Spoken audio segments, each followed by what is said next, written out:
Hello বন্ধুরা, সবাই কেমন আছেন? আপনি যদি হোয়াটসঅ্যাপে কাউকে ছবি বা ভিডিও সেন্ড করেন, আপনি চাচ্ছেন না ওই ব্যক্তি আপনার হোয়াটসঅ্যাপের ছবি বা ভিডিও ডাউনলোড করে গ্যালারিতে নিয়ে নিক। এইটা কিভাবে বন্ধ করবেন সেই প্রসেসটা আজ আপনাদের দেখাবো। প্রথমে আপনাদের হোয়াটসঅ্যাপ অ্যাপটা ওপেন করবেন। হোয়াটসঅ্যাপটা ওপেন করার পর যাকে ছবি বা ভিডিও দিতে যাচ্ছেন তার নামের ওপর ট্যাপ করুন। ট্যাপ করার পর এখানে মেসেজ অপশনে চলে যান। চলে যাওয়ার পর এখানে গ্যালারি থেকে আপনার ছবি বা ভিডিওটা নিয়ে নিন।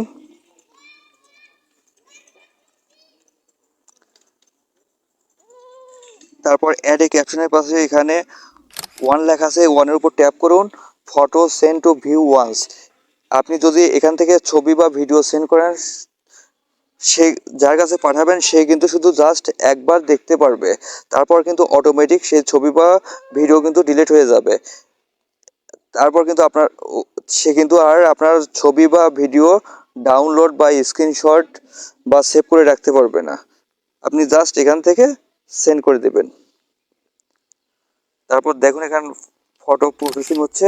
এখানে শুধু যার কাছে দিলেন সে কিন্তু শুধুমাত্র একবার দেখতে পারবে। তারপর কিন্তু অটোমেটিক সে ছবি বা ভিডিওটা ডিলিট হয়ে যাবে। ধন্যবাদ।